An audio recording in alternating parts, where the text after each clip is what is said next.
and welcome to the Hamilton Freedom Movement case files. Today we will be talking about case file number 21-6422296, which took place on June 8th, 2021. It was an incident regarding the post office. And what ended up happening was there was a numerous criminal code violations that took place. Let's actually watch some of that video. I'm here with my good friend ER, and we're going to go through that video, point out the criminal code violations in each section, and we'll go through them section by section. So let's start that now. Sir. Hey guys, how's it going? Good. What's going on? Not much. I just declared my exemption and now they're refusing me service. Okay. So I just simply needed to mail those 2 packages out. I did declare my exemption. This gentleman was about to help me, and then all of a sudden he just stopped helping me because they didn't like the fact that I had an exemption. Okay. Do you have a card or anything with you? No, I don't need a card or anything like that. Okay. Well, they have the right to refuse you service for any reason. Actually, they don't. Underneath the municipal bylaw, they do not. Under section 4 through 4.1 through 4.9, it states right there, cut and dry, that is clear. I mean, I have the bylaw on me. I also have the provincial orders on me. We can go through those. Trespass the property allows them to kick you out for any reason. Okay, but I mean, I'm here on, like, I have a reason to be here. I mean, I'm here at a post office, which is a federal service, all right, which they can't deny me service to a federal service. It's an essential service. All right. I mean, it is your job as police officers to safeguard the Section 1, subsection 2 states it's your job to safeguard the fundamental rights and freedoms according to the Human Rights Code and the Charter of Rights and Freedoms. And it states in your oath that it is your job to uphold any bylaw. Now, the bylaw states for exemptions.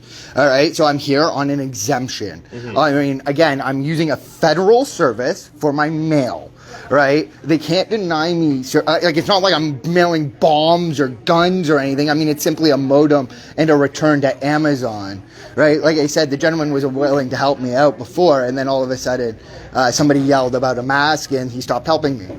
So, I mean... what's your name? My name? We'll stop the video right there. So let's just talk about the Trespass the Property Act real quick. Let me just pull that right up here. So as you can see here, we have the Trespass the Property Act. Now, you want to explain that a little bit to us? What this is? Oh, section 2, bracket 1, every person who is not acting under a right or authority conferred by law and who does not leave the premises immediately after he or she is directed to do so by the occupier of the premises or person authorized by the occupier is guilty of an offense. Now, the thing is, you were acting under a right or authority conferred by law. So this Trespass to Property Act does not apply to you because you were there for the business of post office. Right. So you had every right to be there. Absolutely. I had every right to be there. Okay, so and that in this right here, and this is section 2.1 of the Trespass to Property Act right here, and as you can see, it does outline that. So let's carry on. Let's continue watching the video and see what happens. I'm just going to skip forward a little bit here because we're just giving up information. Well, security's asked you to leave right now. Okay, I just want them to mail my package, and I was more than happy to leave. I mean, this could have been over and done with. I mean, you guys didn't even have to get called. Again, I just had to make a phone call for the bottom package there, but this package right here, it's all ready to go. I mean, he can take it if he wants to. Like, again, I just need to, like, this is the closest post office to where I am. I can't be lugging this stuff around. I mean, I just simply wanted him to mail it because, again, this is an essential service, right? I have the right to an essential service. I have the right, I have rights underneath the bylaw, right? I mean, and not only that, I recognize that they're a business with the city of Hamilton, which means they have to uphold any bylaw or follow any bylaw underneath the city regulations. It might not, please correct me if I'm wrong. Well, any business has the power to make anyone leave. Well, again, that brings us back to the Trespass to Property Act.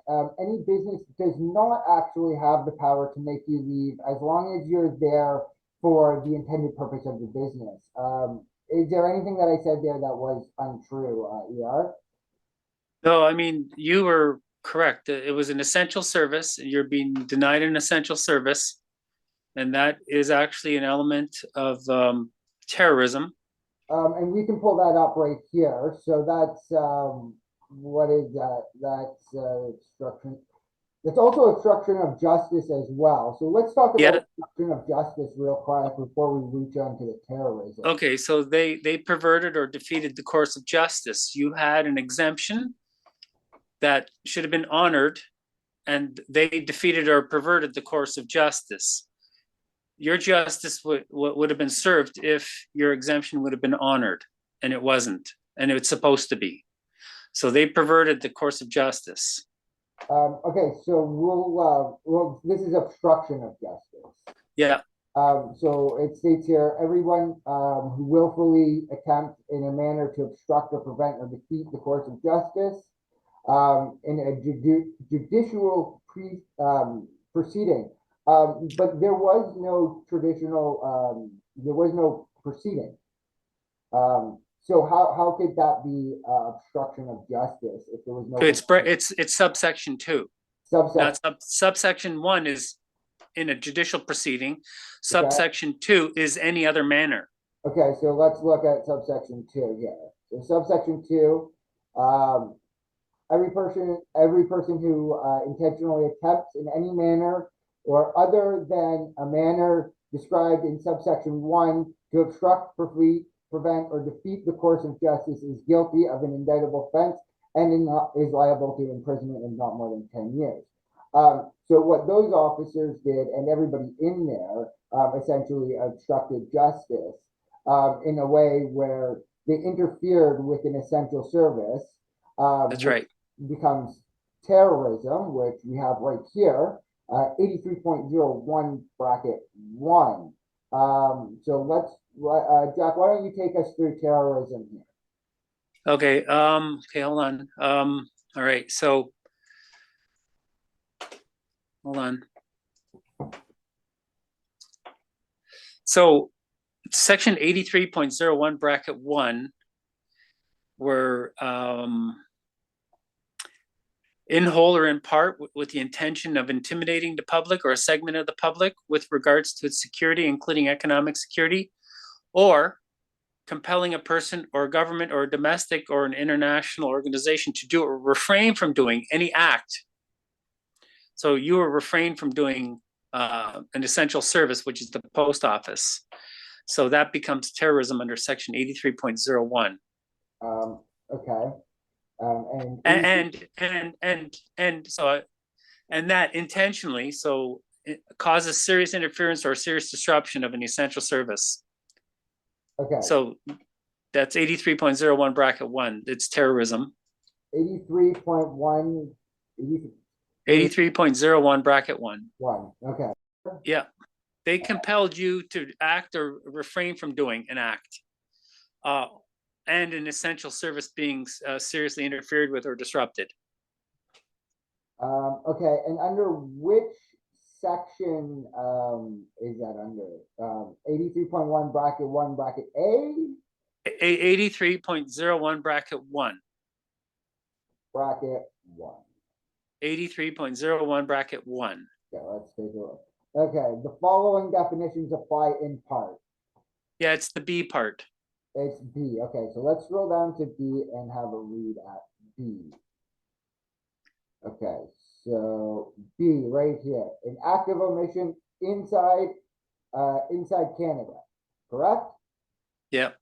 Okay. That is committed in whole or in part political, religious, or ideological purposes, objective or to cause and in whole or part of, okay.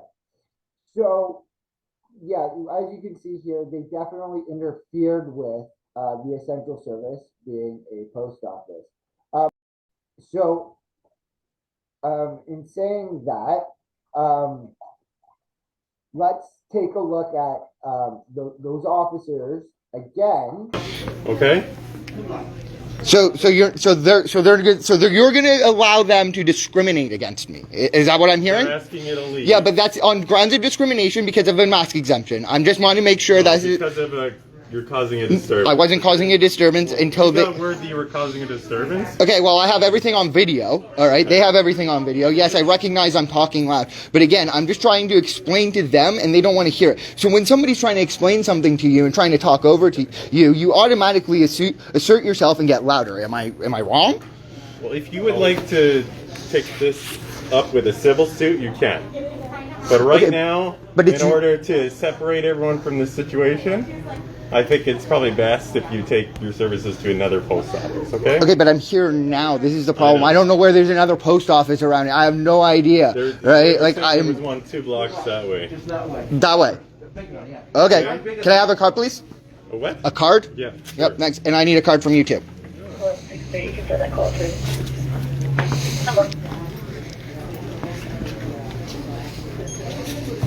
I don't have the instant number. Do you have it? Okay. Yes,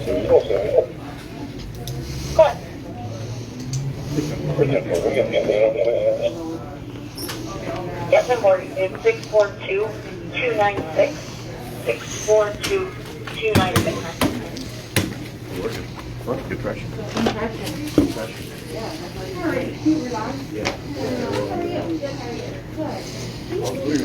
Thank you very much.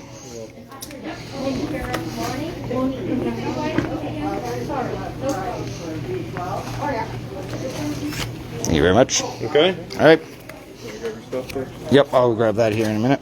My badge number on there, okay? Okay, perfect. Thank you very much.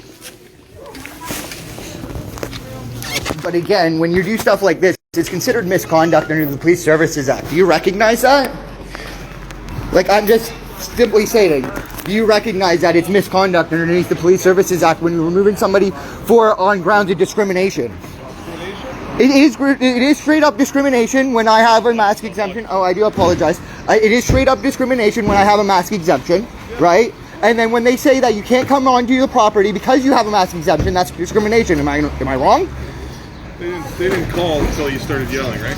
Well, they were already threatening to call as soon as I declared it an exemption and I refused to leave when I just simply said I need my packages mailed. Right? It's up to them, right? So if you walk into my house and for no reason I didn't want you there, I'd ask you. Right, but they have a license with the city, correct?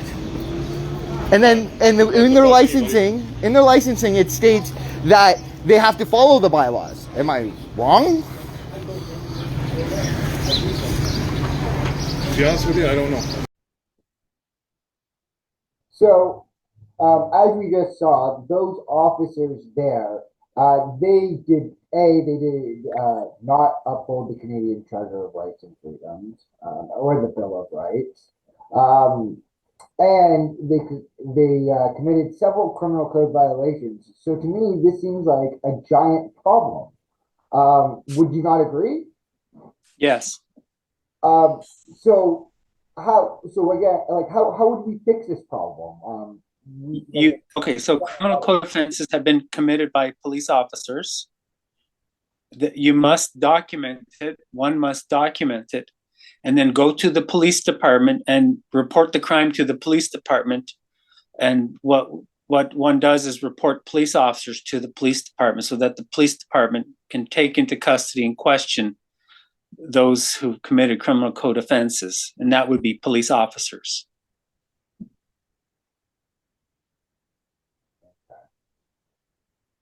All right. So, just before we actually wrap all this up, I just want to bring us back to the point where that he said I was causing a disturbance. So let's watch the first interaction with the postal clerk there. So we'll watch that first interaction here with them. And we'll make a judgment that if they could even argue that I was creating a disturbance. So the video is about a minute to Be privately owned, but there's actually a bylaw, and the bylaw states that you have to honor exemptions. The Reopen Ontario Act states that you have to honor exemptions, so you have to honor exemptions. File a complaint. No, I'm not leaving until you service because that's discrimination. That's discrimination, okay? And I have rights, all right? Simple as that. So I need this stuff mailed. That's it. You guys are an essential service, all right? And you have to honor exemptions. Absolutely. Yeah, it states right in the bylaw. You want me to pull out the bylaw and the Reopen Ontario Act? You can read it. You're going to be removed from the floor. That's what's So going to. if anybody from that little 30 seconds, 42 seconds there that we saw, out of that, we saw he was the one that started the disturbance in the first place. Would you not agree? That's right. Right. So so after my interaction with the police, they ended up just leaving. They didn't actually conduct a full investigation, if you will. That's right. They got your name and stuff. They never got their name and stuff. So the police went after the victim and not the perpetrator. Right. And we did follow up with the police on this incident, which we can cover a little later on, which I'll upload. Unfortunately, there's no video. We only got audio. But with that interaction with the police, do you remember what they said or anything? Not offhand. I don't remember anything offhand. But basically, they just dismissed us. That there's no way that the government or a post office could do anything wrong, but only the population could. Which doesn't really fall into anything. Like you need. No, that it just perverts the course of justice by not listening to somebody who's been violated. Right, and they have a duty as well. Right, in order to, they have a duty to safeguard the fundamental rights and freedoms.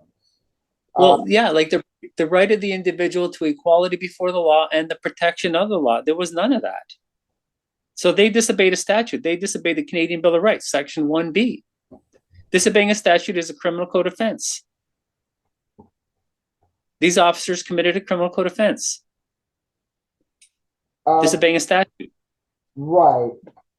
And your freedom was restricted without due process. And so therefore they decided to be the due process people.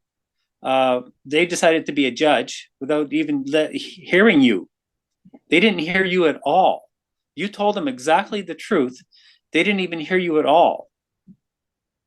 You're right. They didn't want to hear me at all. So that would be if a judge was a peace officer, which I'm not sure if the judge would fit into the definition of peace officer, but if a judge was a peace officer, they'd be personating a peace officer, personating a judge. That could be Criminal Code Section 130. Right. So let's just take a quick look here at the Police Services Act, since I have it up. Yeah. So Section 1 here, 1.2. So it states here in the Police Services Act that the police shall be provided throughout Ontario in accordance with the following principles. So first three is the ones that I really want to touch upon. So those officers did not ensure my safety or all persons or property or the security of all persons or the property in that specific incident there with the post office. That's correct. Right. So what they ended up doing was they ended up removing me with absolutely no cooperation, which is Section 1.3 here, with no cooperation between any of the parties, between myself or the business. They just got the business's side of things. They kind of briefly got my side of things. So they did not ensure, they did not, again, there was no cooperation between me, myself, and the police. And then we're going to take a look here at section 1.2. So it's the duty and the job of the police to safeguard the fundamental rights and freedoms guaranteed by the Canadian Charter of Rights and Freedoms and the Human Rights Code. Well, I'm not so worried about the Charter of Rights and Freedoms because the police are regulated through the Canadian Bill of Rights.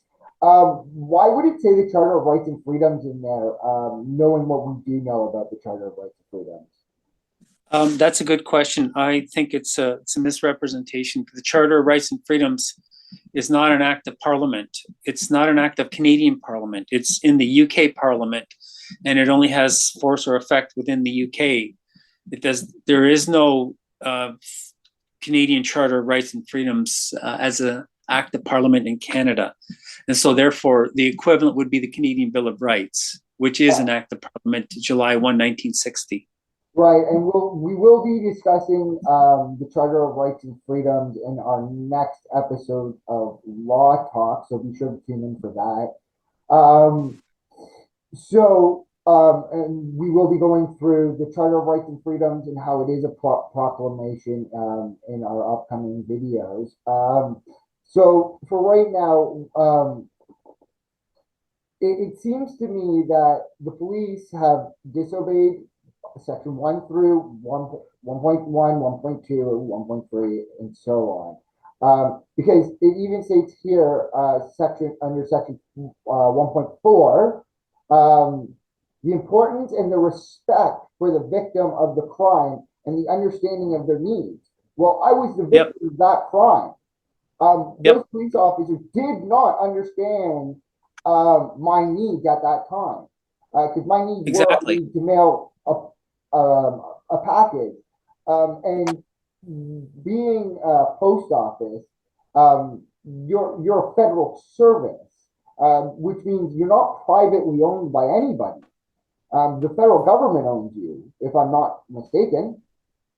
Yeah. Right? Because I know it sounds silly, but I know that it's illegal to look at somebody else's mail. So if it's illegal to look at somebody else's mail, it should be illegal for the post office not to mail your package. Right. That makes sense to me. It's an essential service. Right. As much as groceries are an essential service, the Justice of the Peace Office is an essential service. All those things are an essential service. So I just want to remind everybody these events took place not too long ago, and they could take place again. So we got to remember the one thing is that we could shift into this weird masking crap again. So my job and Jack's job there is to help you guys better understand the laws and the regulations put forth by the Ontario government. And we can only speak in terms of Ontario and criminal code. Because unfortunately, we're not in Alberta and Alberta legislation or British Columbia and so forth. Or the US or Europe. Right, or US or Europe. So in saying that, we can only focus here in Ontario. So we have put together a series of documentations, which you can find in my YouTube link. If you go just under the About section, it's called CC Information. You can check that out. As well, don't forget to like, share, and subscribe this video. That boosts us up and that gets the awareness out. So for right now, we're going to sign off and hopefully you guys learned something.